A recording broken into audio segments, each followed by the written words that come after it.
Okay, hello everyone. This is Kirishima, Kirisho here, and I'm actually very happy right now because, well, I'm both happy and mad because it turns out I am not being paid this week for all the work I've done at my job. I am being paid next week, so that's going to be about $1,000, and I'm actually quite happy about that, but I'm also kind of mad. And whenever I ask someone about that, they told me I can check my schedule and do all this on the wire. Kudos if you know what that is, but I'm not going to explain it. I want to get this through this part pretty fast so I can record the next part and essentially catch up the series on where I had it at before I had to restart everything.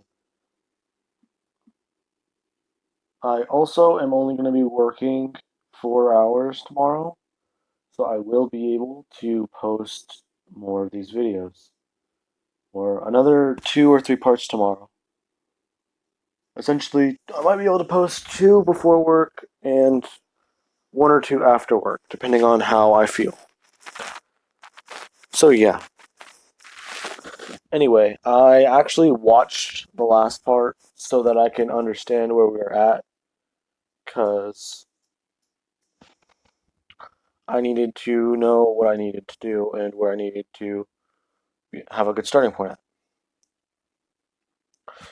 So when we last left off, Deku was seen as a sociopathic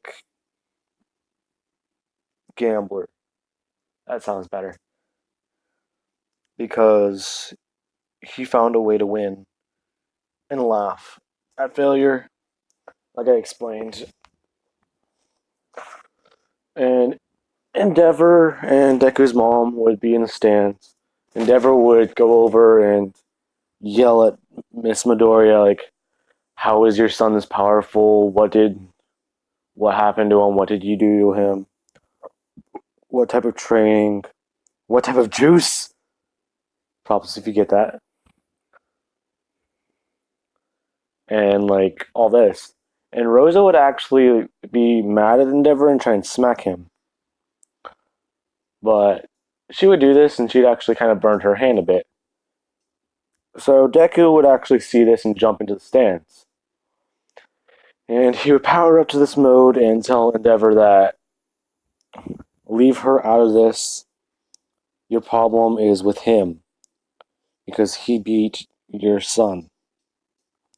And if he wants to, essentially, if he doesn't back off, they can settle this in the ring." Because Cementos was actually done. And Endeavor would just laugh at Deku and tell him that there's no way he can beat Endeavor. So Deku would ask President Mike if they can settle this. President Mike would be nervous and say, "No, no, this is the sports festival. It's only students." And Aizawa would chime in with just, "No, you know what? I do want to see where this goes." And he would actually be snuggled up in his onesie or snuggie, both, doing Aizawa. And he would say, "You know what, Midoriya, I'm going to let you have this one. I want to see how this turns out." So he would actually, like, Mike would just be like, Why, Toshinori? Wait, Toshinori is All Might. Why, Aizawa? Because I want to know what happens." So Deku and him would face off. Endeavor would rush Deku, and Deku would rush Endeavor. And they start swapping blows. And they're actually kind of making small sound waves with their punches. And Deku starts creating the claws again. And he actually does this, but he doesn't use them against Endeavor because they actually strengthen his hands more. It's like putting a roll of pennies in your fist and closing your hand. And whenever he does this, he actually starts gaining more of an edge against Endeavor. And he would eventually Endeavor he would start blasting fire at Deku. Deku would bring his mask up that covers his eyes and actually something that covers his nose and face, and he would harden the rest of his body. Because when he does harden his body, since his quirk is basically upgraded and brand new, it would do that. And he does that, and he starts wondering if his quirk is this powerful now, what else can he do with it? So he starts shooting projectiles at Endeavor. Endeavor would block. Endeavor would actually kind of like throw a few of them away, but one would actually get him, cutting the side of his face.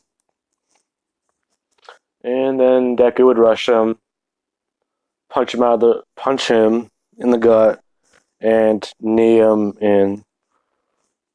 Well, essentially, dislocate Endeavor's jaw with a punch and send him toward the edge of the ring. And Deku, he's using his. Well, everyone's cheering and confused because he's essentially holding his own against the number 2 hero.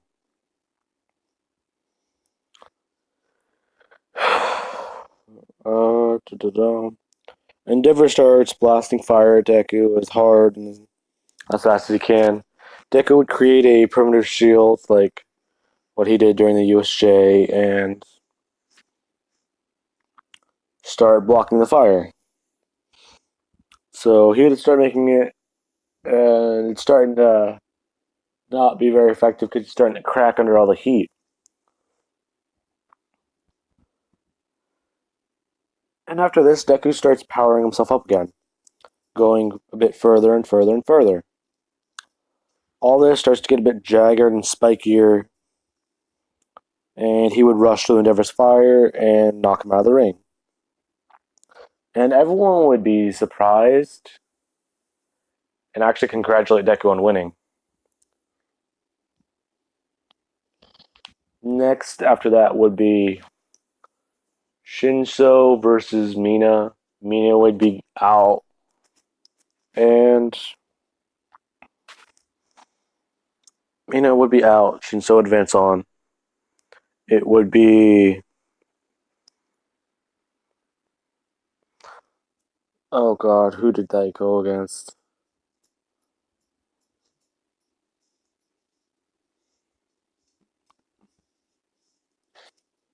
Okay. Quarterfinals, semifinals, and finals. No, that won't work.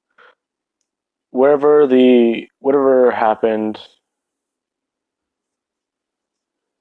Well, actually, he would go against Totoro. No. Yeah, let's just do this. Because there's something I want to do for this. What if? Shinso actually would have gotten out against Todoroki. Because Todoroki came here to win, he wouldn't actually talk to the guy. And that would happen. Now it's Jiro versus Kirishima. I did something in my last part I kind of regretted. Because I made this fight a little too weird. Well, not weird, but it's more the way I did this part. I seem weirded out by it because there was another way I could have taken it, and I actually am going to do that way this time. So they start fighting. Kirishima says he's actually been doing a bit more training and hardens his entire body, and he's actually been looking forward to taking Deku on. And I just spilled coffee onto the ground. Still good. The coffee cup I'm drinking from, it has a lid. Now the coffee on the ground. That's kind of ruined. And my suffering. uh, okay. Anyway. So, Kirishima would power up and harden his entire body and kind of create a bit of claws like Deku can. And Jiro would see this and she'd ask Kirishima if he's trying to be a copycat. Kirishima would just laugh and say he's just following. He's just doing what someone. He's doing something he's seen somebody do better. That he actually wants to see where he stands against Deku. Because he's seen where she stands and where Todoroki stands. And he hasn't fought Deku since before entering UA. And they've actually been a bit too busy to have a rematch. So they would begin fighting. Kirishima would try and rush Jiro. Jiro would use her feet, blast herself in the air over him, and start blasting him with sound waves. And Kirishima would actually have to cover his ears and try and rush her a bit, because he doesn't have earmuffs. And even then, it's not a bone in your ear that creates and lets you hear things. It's actually hair. And it's kind of interesting the way it does it, but it travels on a wave, essentially, like wet hair. Whenever you first get your hair wet, or put water in your hair, that movement is how you essentially hear things, but it's on a microscopic level. So he would cover his ears and rush Jiro, and she'd power up one for all and actually fight him fist to fist, hand to hand. And she's going at 25%, and she's fighting him. Actually, she's going at 20%, because 25 is where she started feeling muscle strain. And she's trying to only use that when she needs it. So she's doing that, and essentially, him and her get in a brawl, or they interlock all hands and start having a showdown of strength. Oh, that's not good. Well, not showdown of strength, but I'd say grip test, but that's not it at all.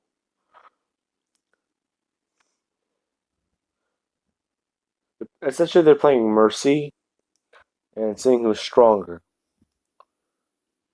But Jiro would say there is one thing that she was saving against Deku.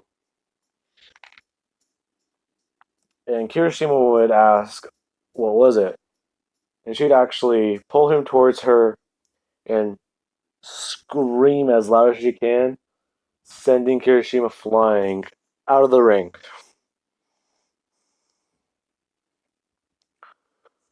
And Kirishima would actually lose his hearing for a couple hours, but he can get that back. It's not permanent. However, he will have a bit of ringing for a while. And Jiro would essentially raise her hand up in the air and use her other hand to actually wipe blood out of her mouth. Or wipe the blood off her chin. And Deku would see that and wonder if that actually hurt her a lot. Because essentially, she redirected her quirk into her mouth and used her vocal cords to. Essentially, she did a Black Canary, where she screamed. She did a sonic scream, but it actually not fractured. It basically was a extreme voice crack.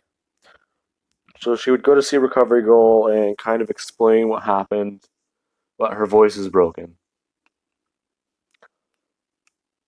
And Recovery Girl will fix this, but essentially it would only hurt her to talk after this. She would explain that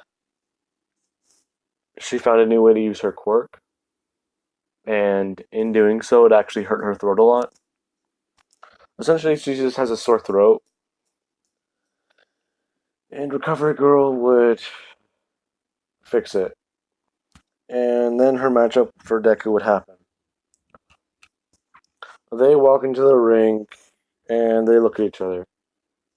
They get in a battle pose, ready to face off. And everyone in 1A essentially starts cheering on Deku, and some are cheering on Jiro. The girls are cheering on Jiro, the guys are cheering on Deku. And someone actually brings up that this is a fight between the power couple, which one's stronger. And essentially, they would both start blushing a bit, and everyone in the stadium would kind of start laughing. And then they would begin their fight. Deku and Jiro would start fighting. She's using actually 25% to fight him. And yeah, that is actually working out pretty well for her because she's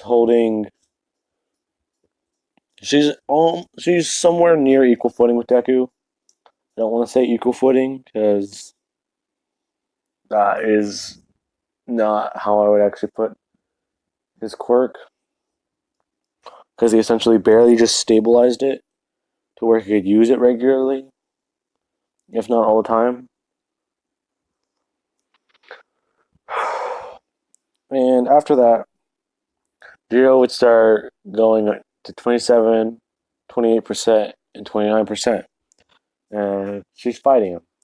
And yes, I know about Black Whip, but I am not bringing it into this part.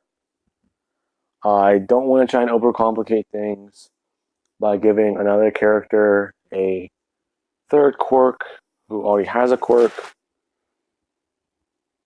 whenever I don't know a lot about that character's emotions and how they would always react against emotion.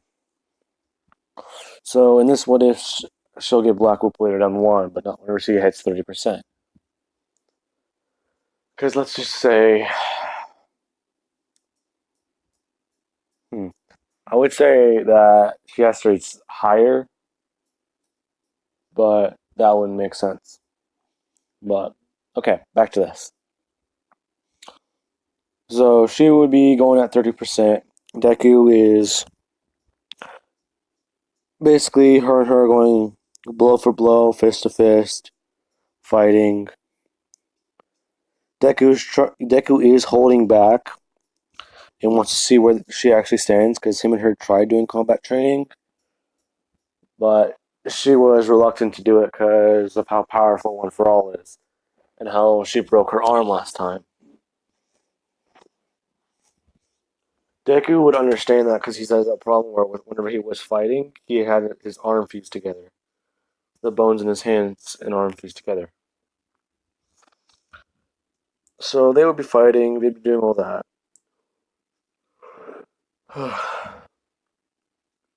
And she would power up to 35, and this is actually really, really straining her body. Like how if a bodybuilder, he could do 2 to 3 hours of workouts and it wouldn't affect him, but if a regular person did, they would probably want to lay in bed, cry, not move for the next couple hours, and probably, I would say eat ice cream, but that would completely go against bodybuilding. Huh. That's just okay. I probably am. That is probably actually really accurate, but no. They would be fighting, and Deku's seeing that Jiro, she's actually having a lot of muscle cramps. So he would tell her to give up, and she would say no, and she'd actually try and throw 100% smash at Deku. But as soon as he sees her arm glow, start turning that bright yellow, he tries to embed himself in the ground as much as possible. And he would turn his arms into a shield. And he would bring it up just as Jiro threw the punch. And actually, she doesn't break her hand to the point where Deku does in the sports festival. This is her second time breaking it. Deku is basically. Well, he's not at 10, because if he was at 10, he would have gotten a Hot Foot Sunday. Hmm. Well, he still has that card. Anyway.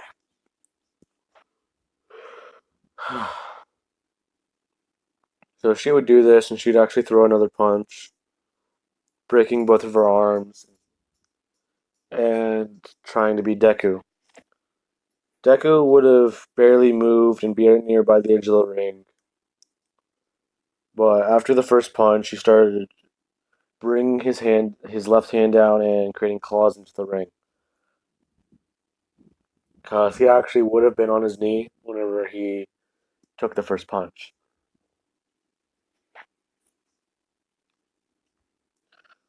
So he would tell Jiro that she needs to give up and go see Recovery Girl because she can't fight like that anymore. And Jiro would try and charge Deku and start using her voice at a lower frequency and screaming at him. But he would just be walking towards her through her screams, and she would actually try and scream as loud as she can at him. Now Deku's standing right in front of her while she's doing this, and his hair, everything behind him is essentially getting demolished by her scream,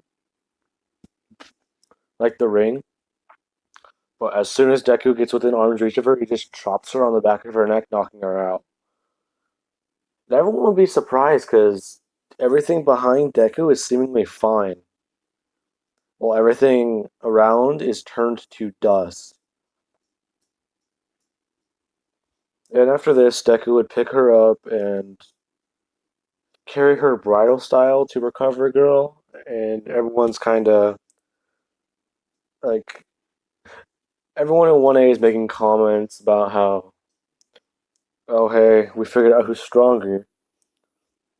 Now the power couple had their first big fight, and now they should be able to get through everything with a breeze. Deku would kind of laugh at that one, but he would be more in a serious tone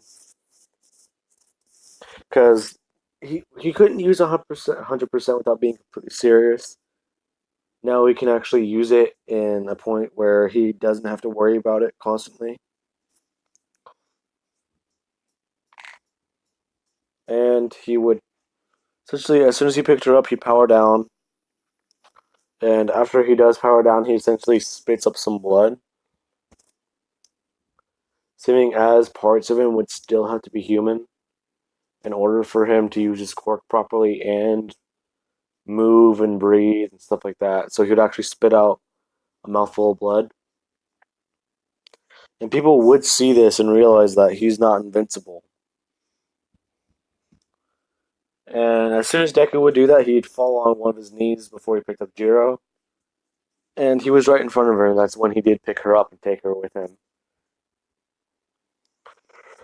So Deku would actually be seen as not just a very philosophical person, he'd be seen as a respectful person in giving someone what they needed, giving someone a fair fight because of what happened with the tail guy, and actually liking to see everybody grow as a person. Because he helped Todoroki get over his fire. He'd also be seen as somewhat arrogant and as a very, if you mock me or my own, like if you essentially insult anyone I'm related to in my presence, we're gonna have a problem. After he essentially took down Endeavor, and Endeavor's still knocked out in Recovery Girl's office, with a fractured jaw. Because she kind of let him relish in loss for a minute. Because he would need that to humble himself more. So, yeah. Now, I'm going to be doing part 8 after this. Alright, and goodbye, everyone.